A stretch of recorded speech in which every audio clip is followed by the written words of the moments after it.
Labas trečiadienio vakaras.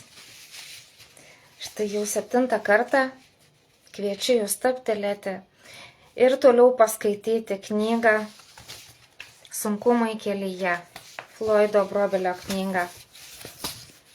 Žinot, kai dabar skaitome apie tuos, tai yra knyga apie krikščionių patiriamus persekiojimus.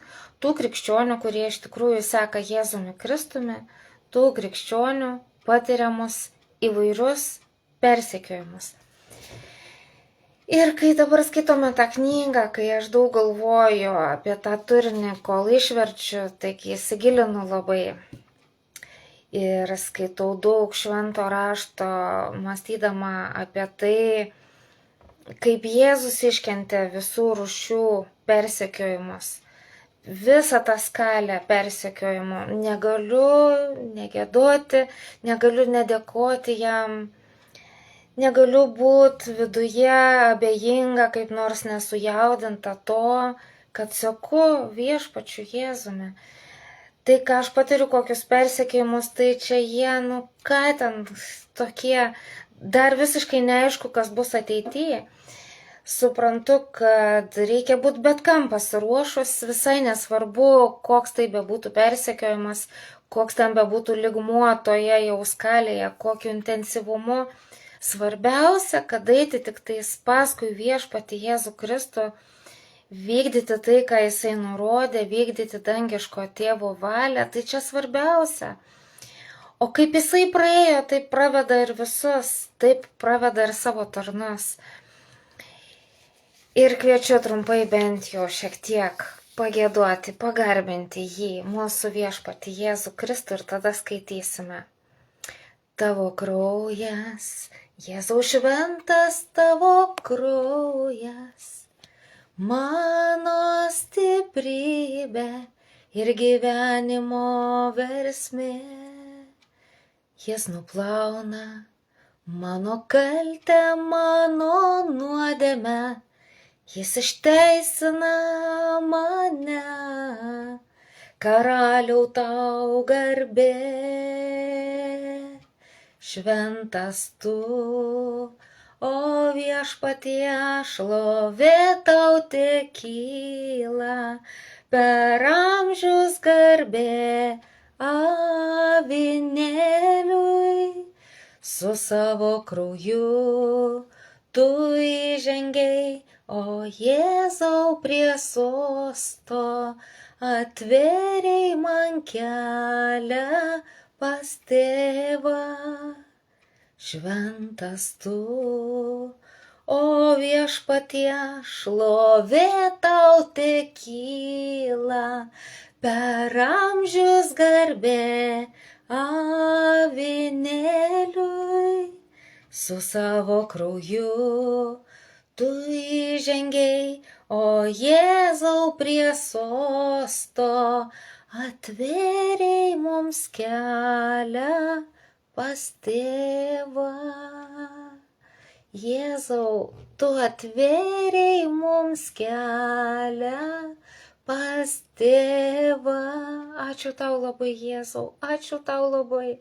Būk mūsų tarpe dabar, kai mes aptarinėjame persekiojimus, kai dabar kaip niekada labai svarbu turėti tave prieš akis, žinoti ir suvokti, vardan ko vyksta tie krikščionių persekiojimai.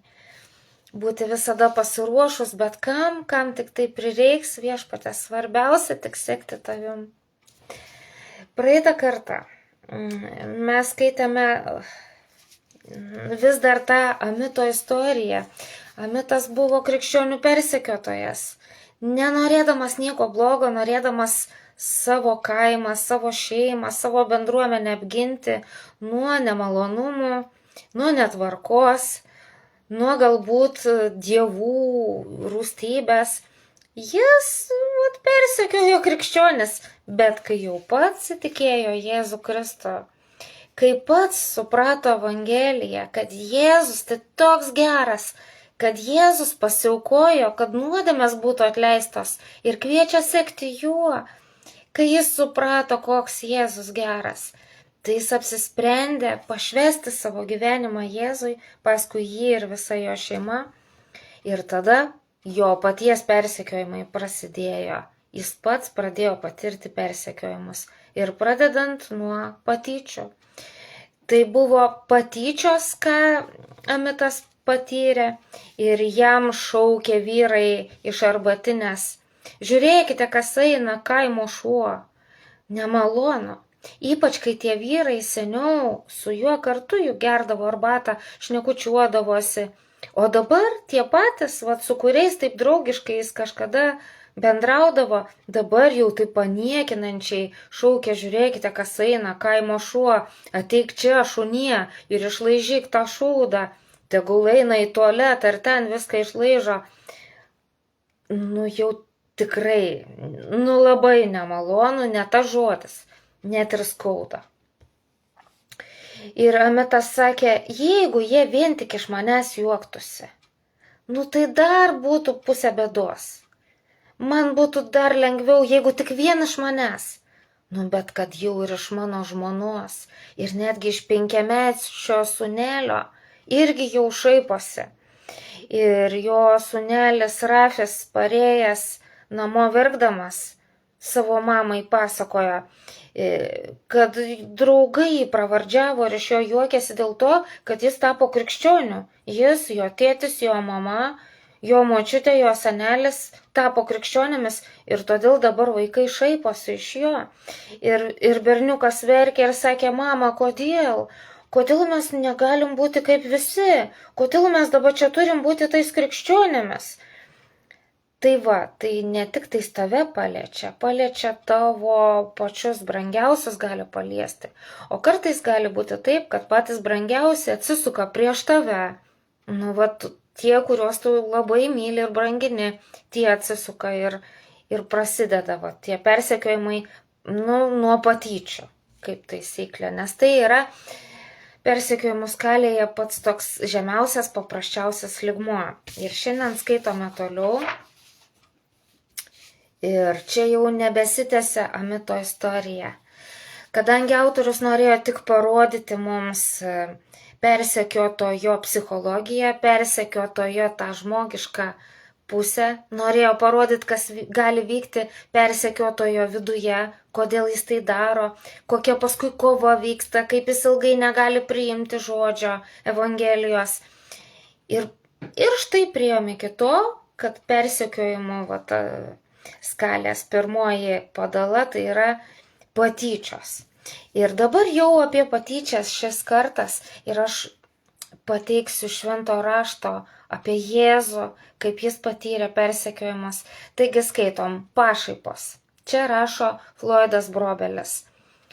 Pašaipos tai žodžiai ar veiksmai, kuriais siekiama paversti asmenį ar jo įsitikinimus paniekos, pajuokos ar pažeminimo objektų. Bet tie veiksmai yra ne fizinis smurtas, o kažkokie gal gestai, vaipimasis ir žodžiai kažkokie. Ir kadangi dabar internetinis amžius, tai aišku ir internete komentarai, žinutės, visokie tokie dalykai. Dabar čia yra citata. Lazdos ir akmenės gali sulaužyti mano kaulus, bet žodžiai manęs niekada nesulaužęs.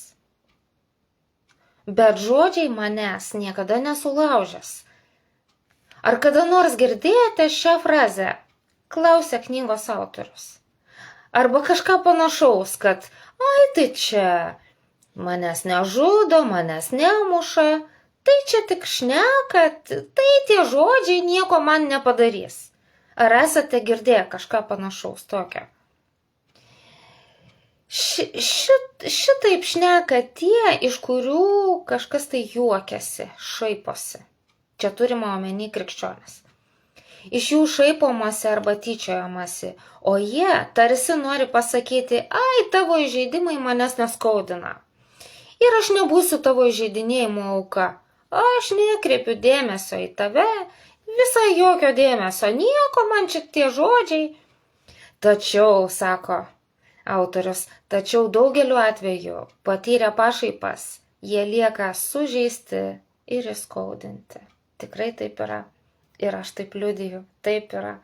Ir ne tik aš, ar ne? Juk jeigu žmogus gyvas, nenarkozėje, jeigu jisai protiškai veikia jam protas, jeigu nėra taip, kad jis nesuvokia,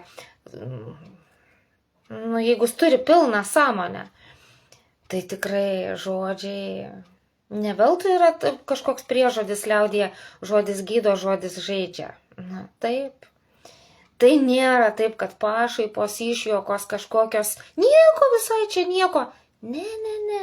Gynybiškai. Tai taip kartais šneka žmonės. Man žodžiai nieko, čia manęs nemuša, tai tegul šneka. Bet iš tikrųjų patyrę pašaipas, jie lieka sužeisti ir skaudinti. Daugeliu atveju.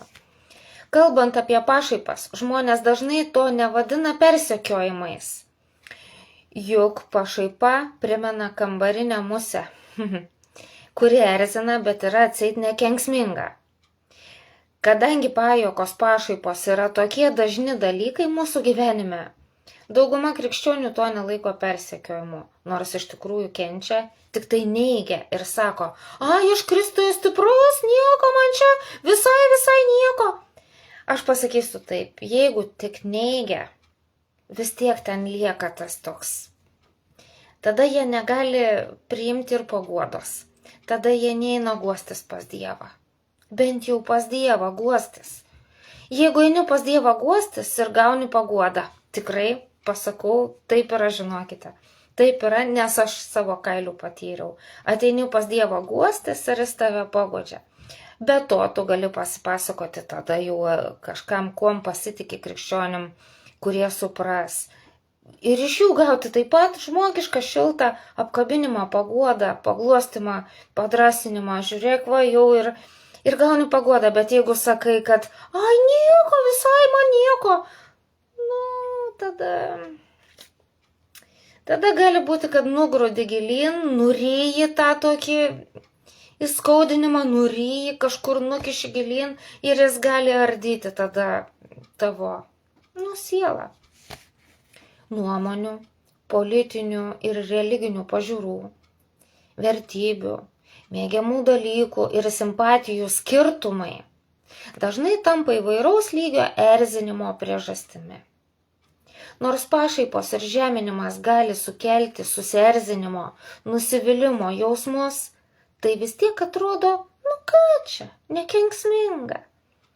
Taip yra iki tol, kol aptinkama, kad ta užknisanti musė įkando.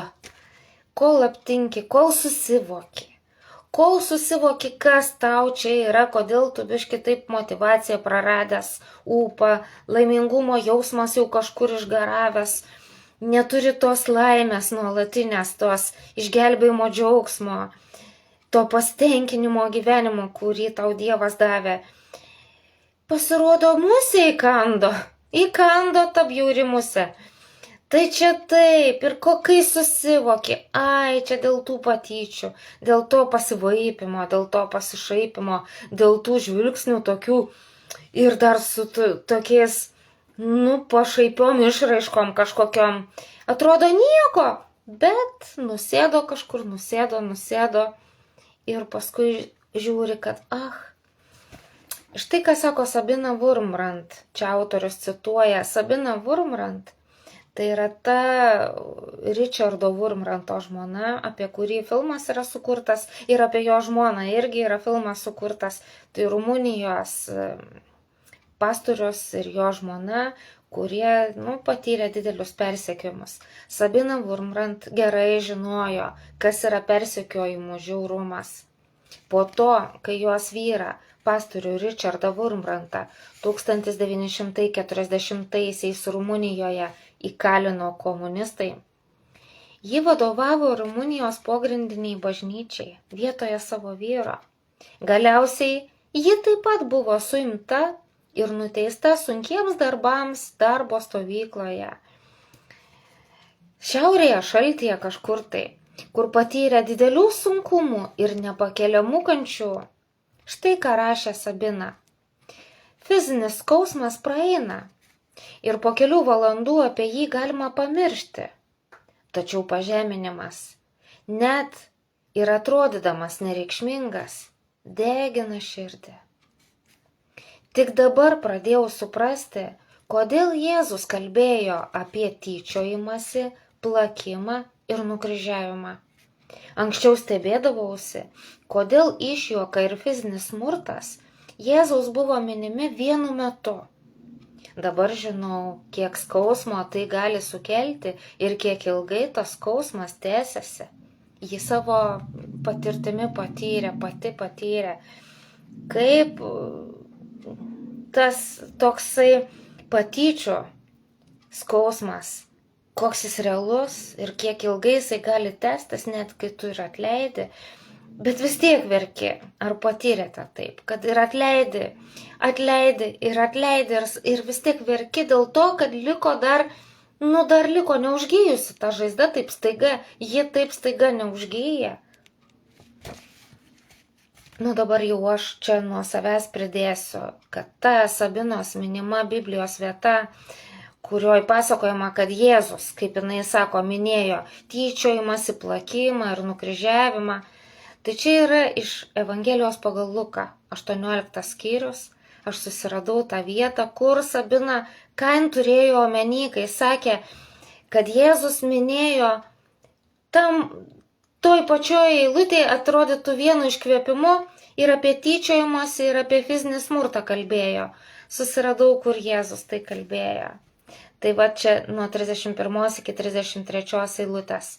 Pasiėmęs 12, tai reiškia mokinių, jis tarė jiems, štai mes kylame į Jeruzalę. Kylame į Jeruzalę, nes reikdavo užlipti ten ant kalno Jeruzalę. Ir bus įvykdyta visa, kas pranašų parašyta apie žmogaus sūnų. Tai apie Jėzų. Jis bus atiduotas pagonims ir bus išjuoktas. Jėzus vardina, kas su juo bus padaryta. Visa persekiojimų skalė šitame Jėzaus pasakyme. Jis bus atiduotas pagonims ir bus išjuoktas, visų pirmiausia, išjuoktas ir bus išniekintas. Nepaniekintas, kaip daugelis vertėjų verčia. Čia yra, labai atidžiai pasižiūrėjau originalo kalboje, čia yra išniekintas. Čia kita reikšmė, stipresnė reikšmė. Ir bus išniekintas. Ir jį bus spjaudoma, tai gali kažkas sakyti, tai neskauda. Jėzus tai sureikšmino ir vardino, kas su juo bus daroma. Išjuoktas bus, išniekintas ir jį bus spjaudoma. Tai labai žeidžia, tai labai rimta. Ir nuplakė, va tada jau nuplaks jį nužudys. Va, ir galų gale nužudimas, tai visa persekiojimų skalė. Ir būtent iš to Jėzaus pasakymo krikščionis, šitos knygos, minimi krikščionis, ir sudarė tą persekiojimų skalę. Patį Jėzų tai persekiojo nuo iki. Matom palaipsniui stiprėjantį žmogaus, Jėzaus šiuo atveju skriaudimą. Tai visų pirmiausia pažiūrėkim, kaip vyko tas išjuokimas, ir kaip mūsų gyvenimuose tai vyksta ir gali dar vykti ateityje. Išjuoktas iš Luko Evangelijos 23:11 eilutė. O Erodas kartu su savo kariais, paniekinęs jį ir išjuokęs, apvilkęs jį puošniu drabužiu, nusiuntė jį atgal Pilotui. Ir čia yra pavartotas veiksmažodis empaizo, išjuokti. Graikų kalboje Naujasis testamentas užrašytas originalas graikiškai, tai tas graikų žodis empaizo yra išjuokti. Erodas jį empaizo išjuokė.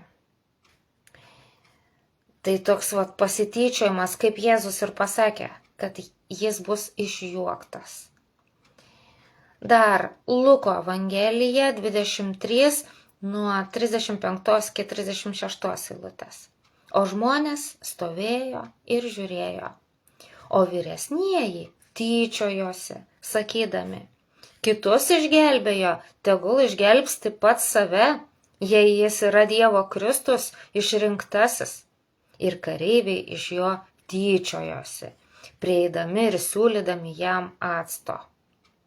Kai jis troško atsigerti, tai jam actą kišo. Tai va jau čia tyčiojosi ir vyresnieji, tyčiojosi ir kareiviai, veiksmais va tokiais va, ir tais žodžiais tokiais užgauliais. Dar iš Mato Evangelijos 27, nuo 29 iki 31 eilutės yra ta situacija, kur Jeruzalėje romėnų kareivių rankose Jėzus ir nupynė vainiką iš erškėčių, uždėjo jam ant galvos ir davė jam į dešinę ranką nendrę, ir klaupdamiesi prieš jį iš jo tyčiojosi, sakydami, sveikas judėjų karaliau. Va kokios gali būti patyčios, tai va veiksmais kažkokiais, gali netgi klauptis prieš tave. Ir taip tyčiom jau čia lenktis, į rankas ten paduot kažką, tai ant galvos užmaut, čia atrodytų, tai nežaloja, tai nežudo. Bet čia yra tokios patyčios. Čia jis bus išjuoktas, Jėzus sakė, ir jį va taip va, čia vyksta patyčios ir tai yra skausminga, tai yra persekiojimas, tai yra skausminga. Taigi, kaip Jėzus, kad pasakė, kad pagal pranašų pranašystės jis bus išjuoktas, graikiškas žodis empaichthesatai, Erodas jį išjuokė, empaichas. Valdžios vyrai ir kareiviai tyčiojosi. Ir galų gale ta ritualinė teatrinė pašaipa, kur jam ten įteikė tą lazdą, tą erškėčių vainiką, kaip tipo karaliui, va tokiam. Toliau išniekintas, kaip Jėzus sakė, kad bus išniekintas, nepaniekintas, kaip daugelis vertėjų verčia. Žinot, kokie čia yra žodžiai graikų kalboje?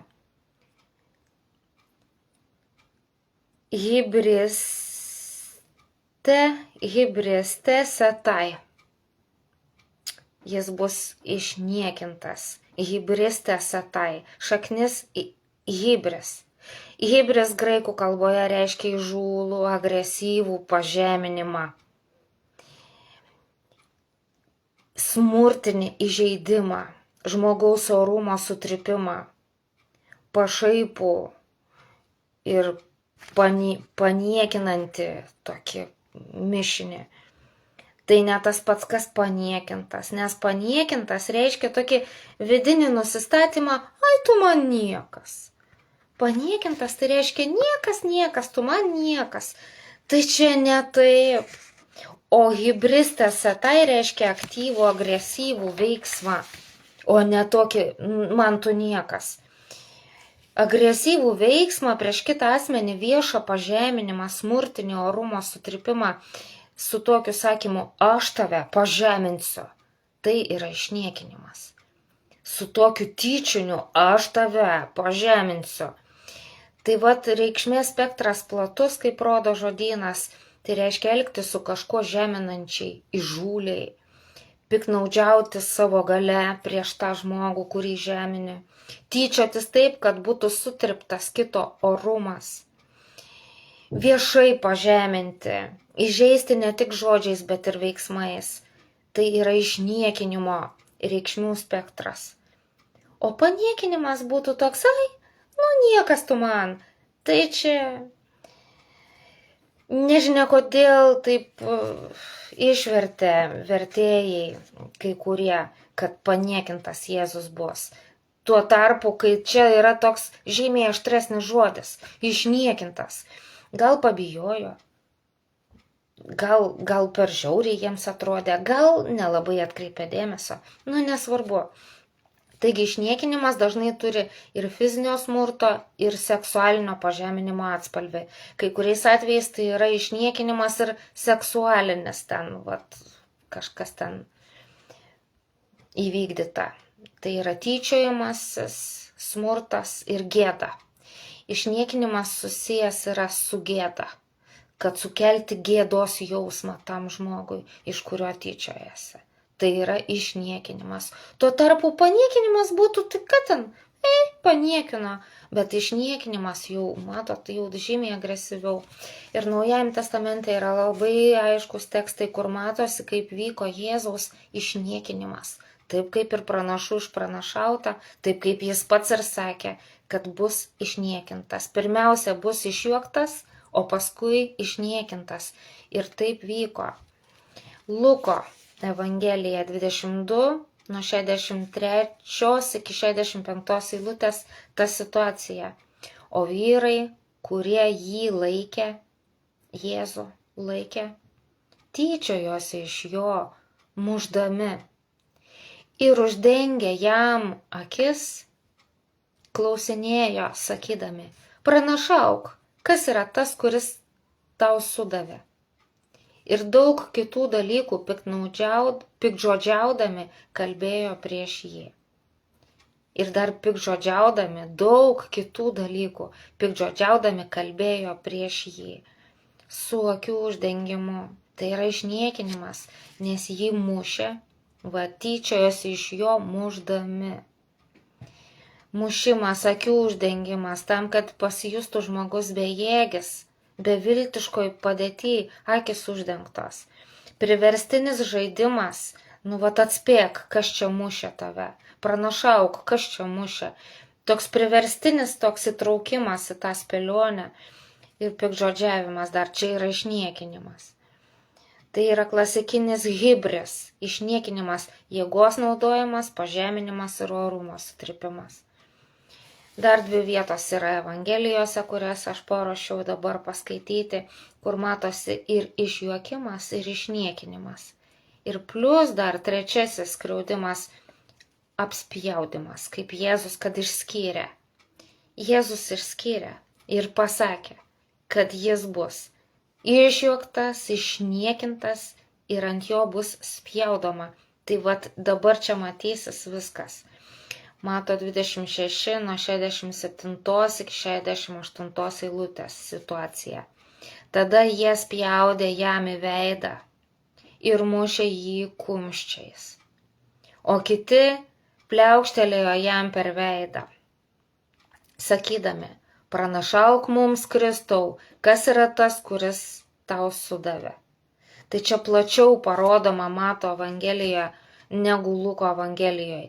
Tai čia jam ir spjaudė į veidą pasirodo ir mušė jį, čia konkretizuojama, kad kumščiais. Ir taip su delnu reiškia per veidą, taip pliaukšt. Ir iš Luko Evangelijos mes žinom, kad ten buvo akis jo uždengtos ir tada jau pranašauk, kas yra tas, kuris tau sudavė. O čia išniekinimas yra, tai ir spjaudimas į veidą reiškia kraštutinis orumo sutripimas. Tau taip į veidą ir spjaudo ir ne vieną kartą. Fizinis smurtas čia yra ir pašaipa iš jo tapatybės, iš jo kaip mesijo. O iš tavęs kaip iš krikščionio, iš manęs kaip iš krikščionio gali būti. Dar Morkaus Evangelijoje irgi situacija, 14 skyrius 65.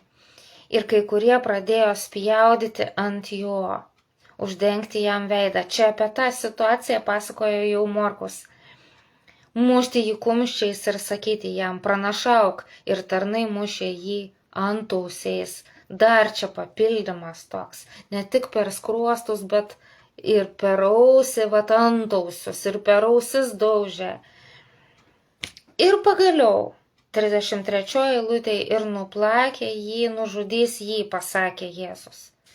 Ir nuplakė jį, nužudys jį galų gale. Ir tas nuplakė graikų kalboje yra žodis mastigosantes.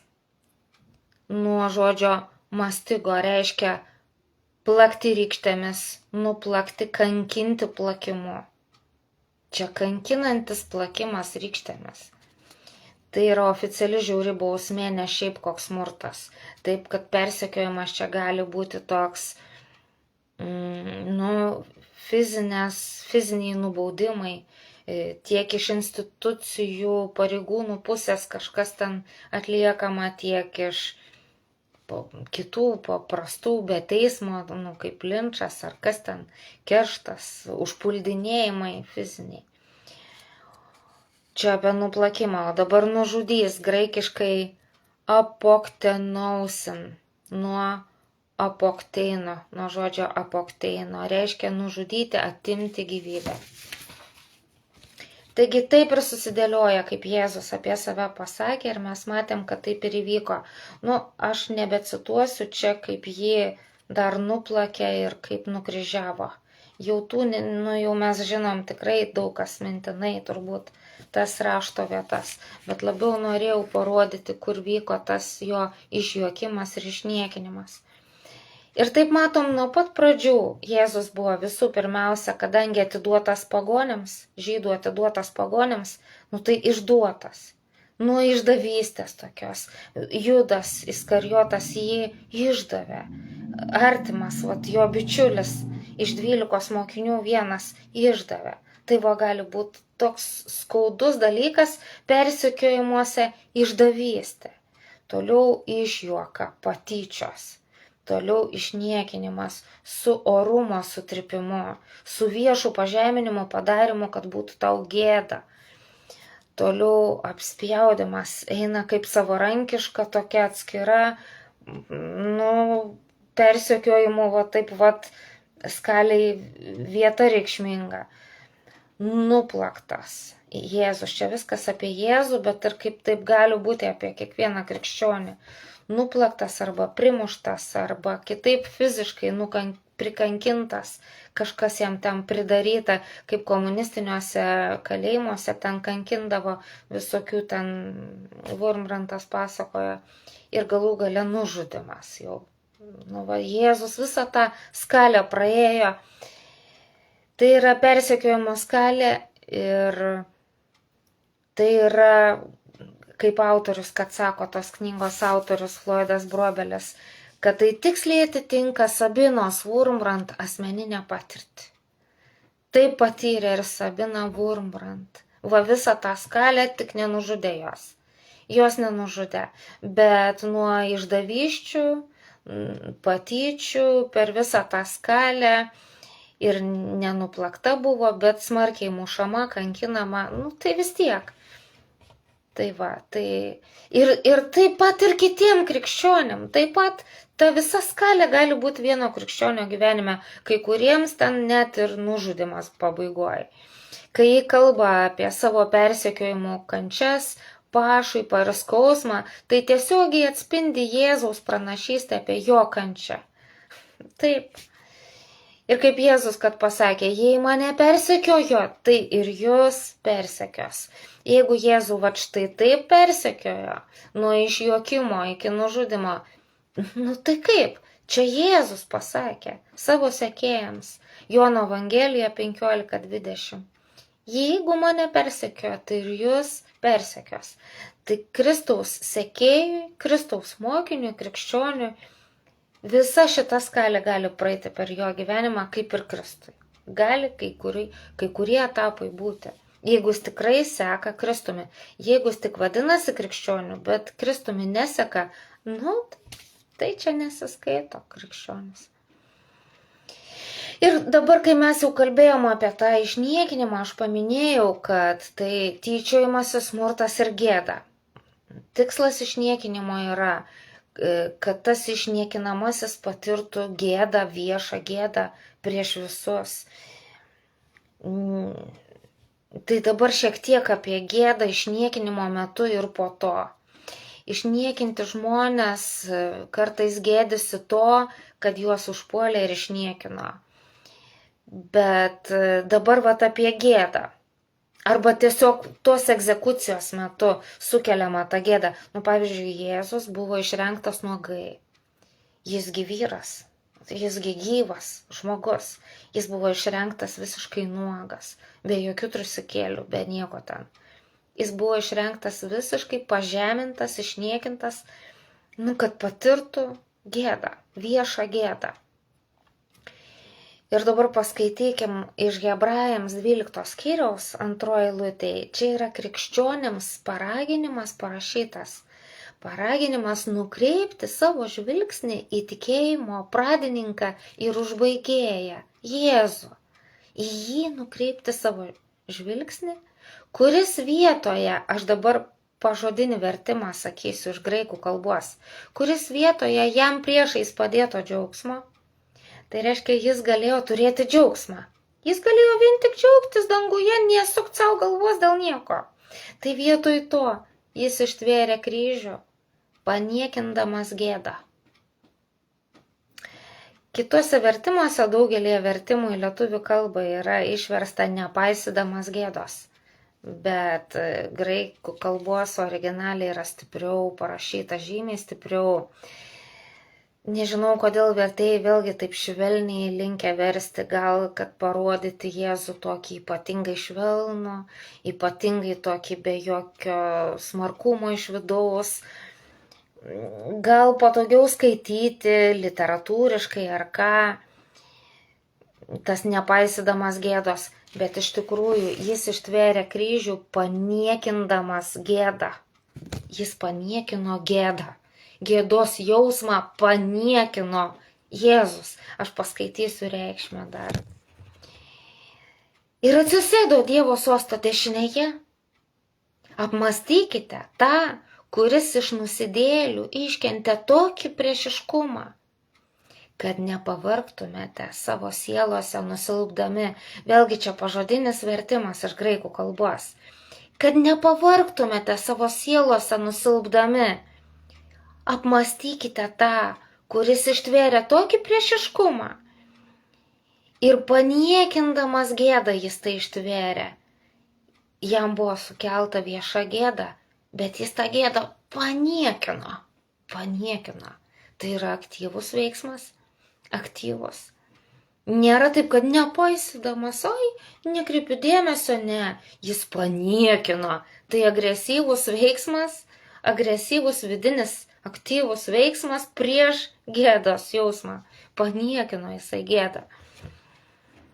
Kad nepavargtumėte, kad nenusilptumėte, kad nepailstumėte ir nesugleptumėte savo sielomis. Va. Nepaisydamas gėdos, tai būtų per silpna, o paniekindamas gėdą, tai yra taip graikų kalboj. Aischines katapronesas. Pagrindinis veiksmažodis yra kataproneo ir reiškia žiūrėti iš aukšto. Reiškia Jėzus į gėdos jausmą žiūrėjo iš aukšto.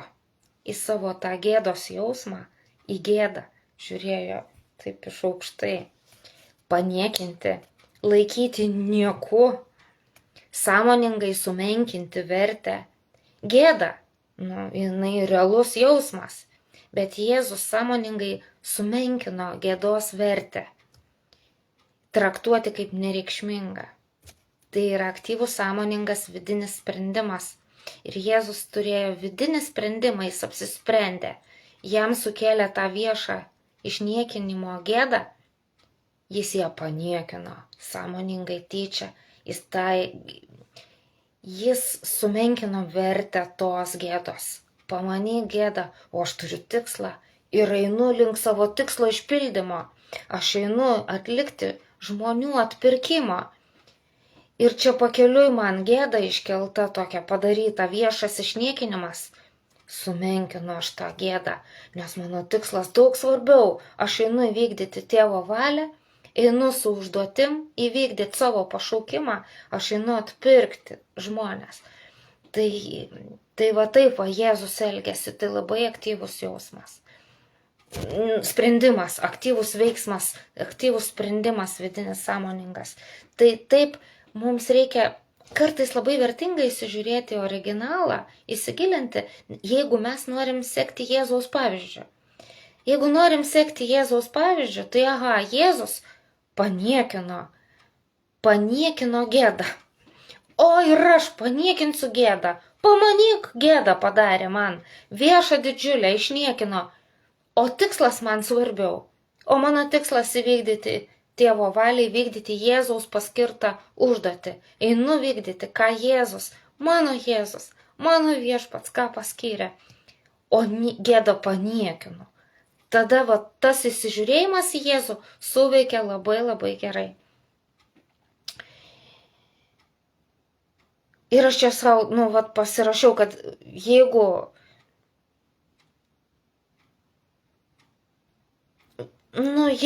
mes turim tą norą sekti Jėzumi, visada reikia prisiminti savo tikėjimo pradininką ir užbaigėją, jį, kuris galėjo visai nekentėti, galėjo tik džiaugtis danguje, bet nepaisant to jis atėjo ištverti visą nusidėlių priešiškumą, visus persekiojimus iki pat kryžiaus mirties, paniekindamas gėdą, paniekindamas tai, kad jį išjuokė, paniekindamas tai, kad jį iš jo išsityčiojo, paniekindamas tą viešą pažeminimą, ne tai svarbu, ne tai man svarbiausia, taip tai labai svarbu, taip tai reikšminga, bet kur kas man svarbiau nueiti iki galo, iki tikslo, viską įvykdyti, kam aš esu pašauktas, kam aš čia esu.